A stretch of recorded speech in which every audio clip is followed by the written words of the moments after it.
పరిసయ్యుడు ఒక పాపిగానో ఈ video like share చేయండి, సబ్స్క్రైబ్ వ్యతిరేకగానో చేయండి. దేవునికి దూరమైన వాడిగా వచ్చాడు. కానీ వెళ్ళేటప్పుడు నీతిమంతుడిగా పరిశుద్ధుడిగా వెళ్ళాడంతే. గంటల్లో మారిపోయింది వ్యవస్థలన్నీ. ఈరోజు మనం ఎలాగొచ్చామనేది తర్వాత విషయం. అంటే బలహీనుడిగా రావచ్చు, భయంతో రావచ్చు, రోగంతో రావచ్చు, సమస్యతో రావచ్చు, అసమాధానంతో మనం ఉండొచ్చు. కానీ వెళ్ళేటప్పుడు ఆ లోటును తీర్చుకుని మనం వెళ్ళాలి. దేవునికి స్తోత్రం. ఏదో ప్రార్థన జరుగుతుంది కదా, ఈ 3 రోజులైనా మందిరానికి వెళ్ళకపోతే బాగోదు, ఆఖరి రోజున వెళ్దాం.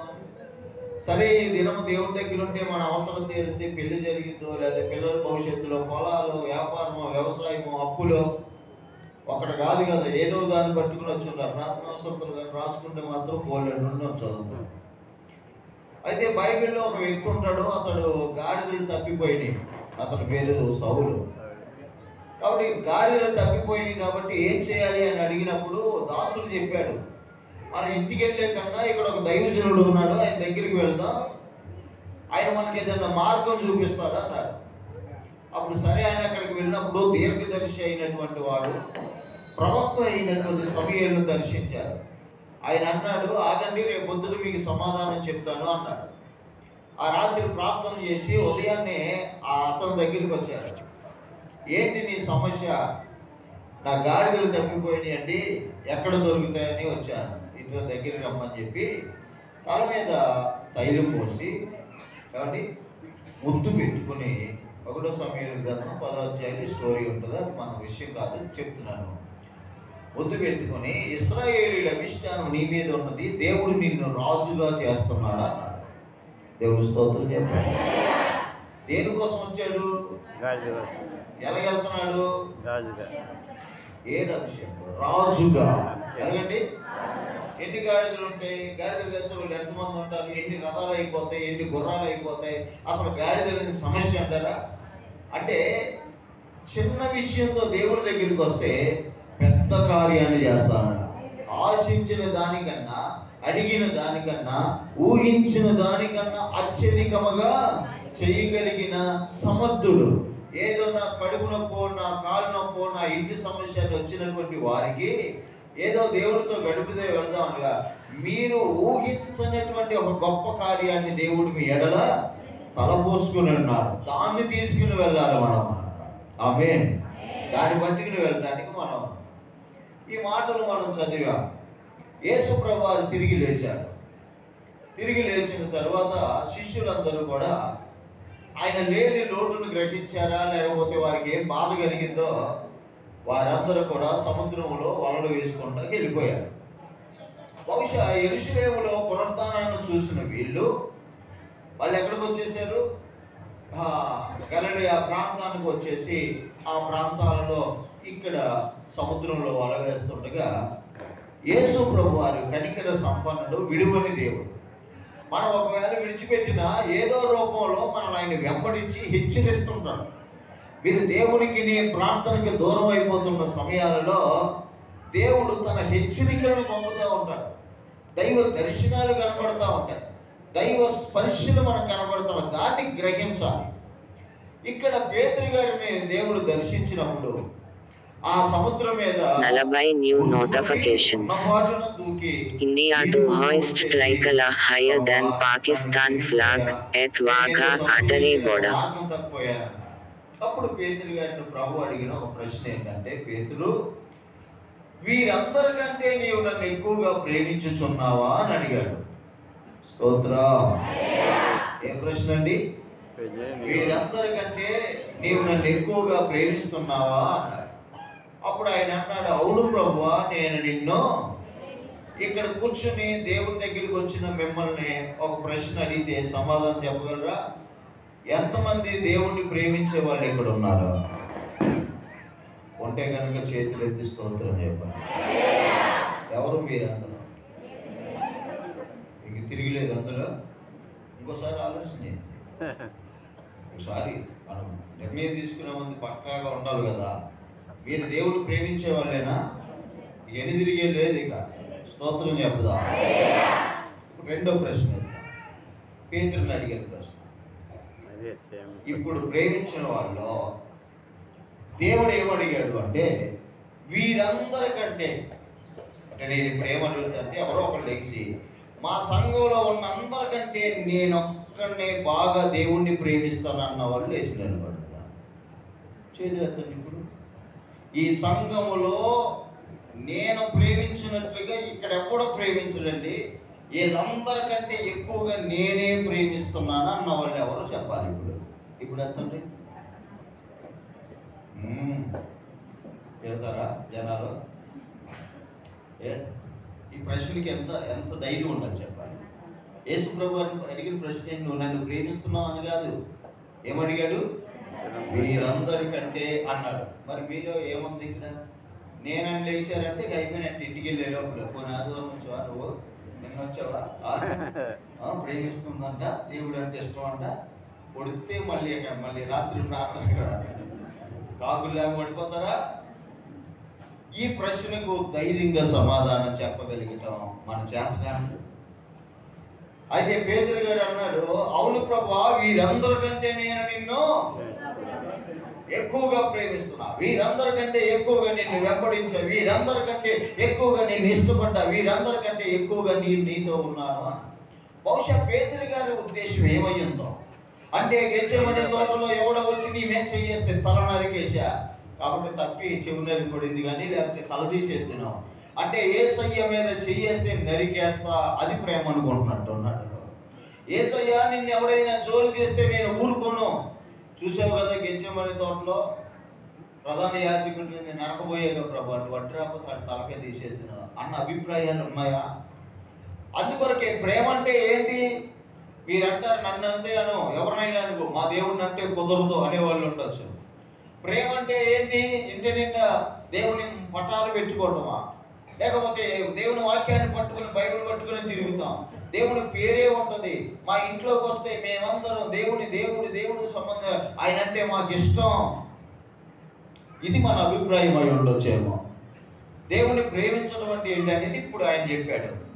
వీరందరికంటే నీవు నన్ను ఎక్కువగా ప్రేమిస్తున్నావు. అవును ప్రభు అంటే ఆయన అన్నాడు, అయితే నా గొర్రెలను కాయాలి. అది ప్రేమ. దేవుడి స్తోత్రం. ప్రేమ అంటే ఏంటండి? నా గొర్రెలను కాయము. తర్వాత వచనంలో మళ్ళీ అడిగాడు ఆయన, ఏమని? నీవు నన్ను ఎక్కువగా ప్రేమించుచున్నావా?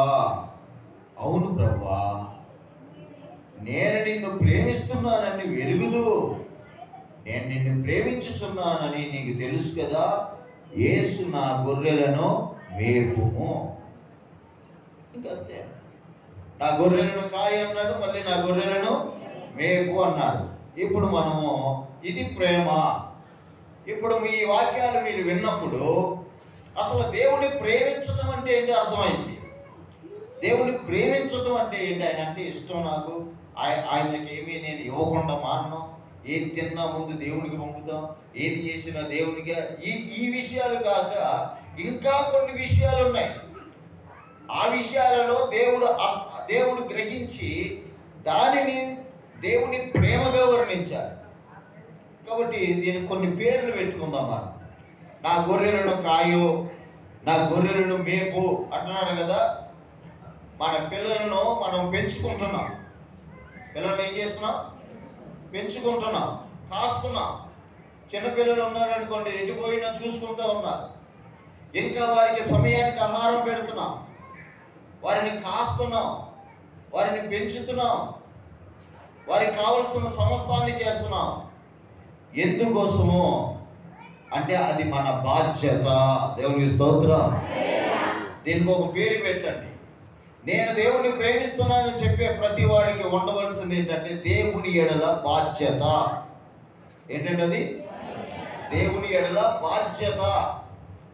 దేవుని ఎడల బాధ్యత అంటే ఏంటి? దేవునికి ఏముంది? నేను దేవుణ్ణి కాపాడుతానంటారా? మీరెవరు దేవుణ్ణి కాపాడటానికి? దేవుడి ఎడల బాధ్యత అంటే ఏమిటి అంటే, గొర్రెలు అంటే ఏమిటి? సంఘం. దేవుని పిల్లలే గొర్రెలు. గొర్రె మందయే దేవుని సంఘమై ఉంది. కాబట్టి ఎవరైతే సంఘం ఎడల బాధ్యత కలిగి ఉంటారో, ఎవరైతే దేవుని బిడ్డల ఎడల ప్రేమ కలిగిన వారు ఉంటారో, దేవుని బిడ్డల ఎడల సహనం కలిగిన వారు ఉంటారో, వారు దేవుని ప్రేమించువారు. ఇక మనం ఆలోచన చేయాలి. బైబిల్లో అహరోను అనే ఒక ప్రధాన యాజకుడు ఉంటాడు. అహరోనికి వస్త్రాలు ఉంటాయి. అహరోను వస్త్రాలను ధరించినప్పుడు అహరోను వస్త్రాల మీద ఏమండి 12 ఇవి రత్నములు, రంగురాళ్ళు అంటారు కదా, రత్నాలు, ఎరుపు, కెంపు, పచ్చ, నీలం, గోమేదికం ఇట్లా ఉంటాయి. కాబట్టి ఈ రత్నాలన్నిటినీ కూడా దేవుడు గుండెల మీద 12 గోత్రాల పేర్లు రాసి ఒక పలక మీద పెట్టించారు. అదేవిధంగా 6 గోత్రాల పేర్లు ఈ భుజం మీద, 6 గోత్రాల పేర్లు ఈ భుజం మీద రాసి వాటిని ఏబోదికి కలిపి కుట్టి కాబట్టి దారములతో దీనికి ఇక్కడ పలకకు కూడా కట్టుకోమని చెప్పారు. కానీ ప్రధాన యాజకుడు అయినటువంటి వాడు వచ్చుచున్నప్పుడు తన గుండెల మీద 12 గోత్రాల పేర్లు, తన భుజముల మీద 6 గోత్రాల పేర్లతో పలకలతో కనపడాలి. దేవుడు అంటాడు కదా మనల్ని కూడా పేతురు రాసిన పత్రికలో, రాజులైన యాజక సమూహం అయి ఉన్నాం మనం. దేవుని స్తోత్రం. ఏమై ఉన్నాం? రాజులైన యాజక సమూహం అయి ఉన్నాం. కాబట్టి ఎవరైతే యాజక సమూహం అయి ఉన్నారో, ఎవరైతే దేవుని బిడ్డలై ఉన్నారో వారందరి భుజముల మీద గోత్రకర్తల పేర్లు. అంటే దాని అర్థం ఏంటంటే దేవుని బిడ్డల బాధ్యత. దేవుని స్తోత్రం చెప్పండి. ఏ బాధ్యత ఇది? భుజముల మీద అంటే బాధ్యత. అది సంఘపు యొక్క బాధ్యతను మనందరం భుజముల మీద పెట్టాడు ఆయన. సంఘము ఎడల ప్రేమను హృదయం మీద పెట్టాడు. అంతరంగాలలో దేవుని ఎడల ప్రేమ, సంఘము ఎడల బాధ్యత మన భుజస్కంధాల మీద దేవుడు పెట్టాడు. కాబట్టి నన్ను ప్రేమిస్తున్నావా అంటే దాన్ని బాధ్యత వహించాలి. మీరు ఏమి ఆశించారు? పిల్లల నుండి ఏం ఆశించలేదు. కానీ వారిని పెంచడం, వారిని ప్రయోజనకరంగా మార్చడం, వారికి సమస్తాన్ని సమకూర్చడం, అది అంతరంగంలో నుండి పుట్టుకొచ్చినటువంటి ఒక గొప్ప బాధ్యత. పౌలు భక్తుడు ఈ విధంగా మాట్లాడుతున్నాడు. కొరింథీయులకు రాసినటువంటి మొదటి పత్రిక 1వ అధ్యాయము, 1వ కొరింథీ రాసినటువంటి ఆ పత్రిక 9వ అధ్యాయము 16వ వచనం నుంచి ఒక మాటను మనం చూద్దాం. చూడండి. నేను సువార్తను ప్రకటించుచున్నాను, నాకు అతిశయ కారణం లేదు. సువార్తను ప్రకటించవలసిన భారము నా మీద మోపబడి ఉన్నది. అయ్యో, నేను సువార్తను ప్రకటింపకపోయిన ఎడల నాకు శ్రమ. ఇది నేను ఇష్టపడి చేసిన ఎడల నాకు జీతం దొరుకును. ఇష్టకపోయిన ఎడల గృహ నిర్వాహకత్వము నాకు అప్పగింపబడిను. చూడండి, నేను సువార్తను ప్రకటించవలసిన భారము నా మీద ఏం చేయబడిందంటండి? మోపబడి ఉన్నది. దేవునికి స్తోత్రం. అది అంటున్నాడు, నేను దేవుని దగ్గరికి వచ్చిన తర్వాత నాకు ఒక బాధ్యత ఉంది. అదేమిటంటే దేవుని యొక్క కార్యాన్ని చేయటం, దేవుని పని చేయటం అనేది నా బాధ్యత. దేవుని ఎడల నాకు ఒక బాధ్యతను దేవుడు ఏర్పాటు చేశాడు. స్వార్థను ప్రకటించాలి. ఆత్మల రక్షణ, ఆత్మల యొక్క భారం ఎలా ప్రకటించాలి? ఒకవేళ నువ్వు నోరు తెరిచి ఎవరికి చెప్పలేకపోతే నీ జీవితం ఒక సువార్తగా మార్చబడాలి. నువ్వు బైబిల్ పట్టుకుని వస్తున్నావు అంటే 100 మంది దేవుని పిల్లలను చూస్తారు. చూడండి, రోడ్ల మీద తిరిగేటువంటి వారు, అన్యజనులైనటువంటి వారు తిన్నా, తాగినా, తిట్టుకున్నా, బూతులాడినా, మోసం చేసినా, ఏది చేసినా ఎవడు అడగడు. దేవుని పిల్లలు కొంచెం కోపం వచ్చి గట్టిగా అరిచారనుకోండి, వెంటనే ప్రార్థనకి వెళ్తారేమో ఇలాగంటున్నారేంటి, ప్రార్థనకి వెళ్తారేమో, తిట్టేరేంటి అన. అంటే ప్రార్థనకి వెళ్ళేటువంటి వాడు ఏది మాట్లాడినా ప్రశ్నార్థకంగానే ఉంది. ప్రార్థనకి వెళ్ళేటువంటి వాడి అందరు కనుదృష్టి వారి మీదే ఉండదు. నీ నడకను చూశారు, నీ వాలకం చూశారు, నీ మాట చూశారు. కాబట్టి మన సాక్ష్యమే ఒక సువార్త. దేవుని స్తోత్రం కలుగునుగా. నీ ప్రవర్తన బాగుంటే ప్రజలు వస్తున్నారు. నీలో ప్రేమ, నీలో కనికరము, క్షమాపణ, నీలో మంచితనాన్ని నువ్వు కనపరుచుకున్న ఎడల సంఘమే విస్తరించుకుంటుంది. గొర్రెలనే కంటాయి. సేవకుడు, నాయకుడు గొర్రెలను కాస్తున్నాడు. గొర్రెల యొక్క ఆ మందకు కంచెను వేస్తూ ఉన్నాడు. గొర్రెలను కనాలి. నీ సాక్ష్యము, నీకున్నటువంటి ఆ యొక్క ఆ ప్రవర్తన తీరును బట్టి ప్రజలు దేవుని ఎందుకు ఆకర్షించబడదు. నీ ఫలాలు చూడాలి. నీ ఫలాలు తిన్నప్పుడు రుచిగా ఉండాలి. దేవునికి స్తోత్రం కలుగును. ప్రార్థనకి వెళ్ళి బాగుపడలేని వాడు, ప్రార్థనకి వెళ్ళి ఎప్పటిలాగానే ఉన్నవాడు, ప్రార్థనకి వెళ్ళి పాడైపోయేటువంటి వాడు, ప్రార్థనకి వెళ్ళి ఫలించలేనటువంటి వారిని చూసినప్పుడు ముందు నువ్వు ఫలించు, ముందు నువ్వు ఫలించాలి. దేవుడు తన బిడ్డలను తలగా ఉంచాడు కానీ ఎలాగుంచలేదు, తోకగా ఉంచలేదు. తాను ఏర్పాటు చేసుకున్నటువంటి సమాజానికి, తాను ఏర్పాటు చేసుకున్న బిడ్డలకు ఆయన ఎల్లప్పుడూ తోడుగా ఉండి వారి అన్ని విషయాల్లో గొప్ప విజయాన్ని ఇస్తూ ఉంటాడు. దేవునికి స్తోత్రం. యూదులు ఉంటారు, ఇశ్రాయేల్ దేశంలో యూదులు ఉంటారు. వారు కేవలం 1,000,000 మంది ఉంటారు. చుట్టూ 50 దేశాలు ఉంటాయి, శత్రు దేశాలు. 50 దేశాలు, 50 శత్రు దేశాల మధ్య వారు నిలబడి ఉంటారు. కానీ ఏ దేశం వాళ్ళను చూడలేనంత భయపడిపోతున్నారు. ఈ ప్రపంచంలో ఉన్నటువంటి ఆ చిన్న మంద ప్రపంచంలో ఉన్నతమైనటువంటి స్థానానికి ఎదిగిపోయారు. ఈ రోజున మనం అనిపించే ప్రతి దాని వెనకాల వారే ఉన్నారు. కారణం ఏంటంటే దేవుడు తన బిడ్డలను ఎలాగుంచాడంటండి, ఉన్నతముగా ఉంచాడు, ఆశీర్వాదకరంగా ఉంచాడు. కాబట్టి ఇప్పుడు చెప్పుకునేది ఏంటంటే, నీ ప్రవర్తనే ఒక దేవునికి సువార్తగా, నీ నడవడిక సువార్తగా, నీకు ఒక బాధ్యత ఉంది దేవుని ఎడల, సంఘము ఎడల. దేవునికి స్తోత్రం కలుగునుగా. అందువరకు దేవుడు అంటున్నాడు, నన్ను ప్రేమిస్తున్నావా?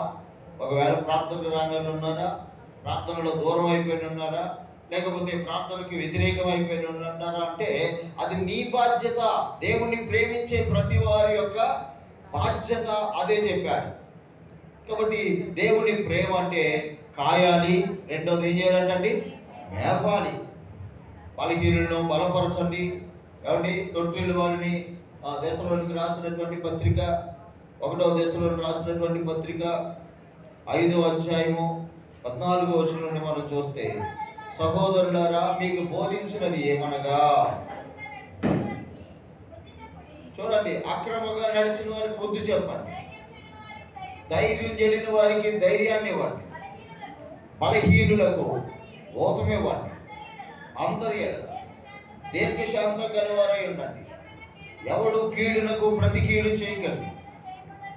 చూసుకోండి, మీరు ఒకరి ఎడల ఒకడు మనుషులందరి ఎడల ఎల్లప్పుడూ మేలైన దాన్ని అనుసరించి నడుచుకోండి, ఎల్లప్పుడూ సంతోషంగా ఉండండి, ఎడతెగక ప్రార్థన చేయండి, ప్రతి విషయమందు కృతజ్ఞతాస్తుతులు చెల్లించండి.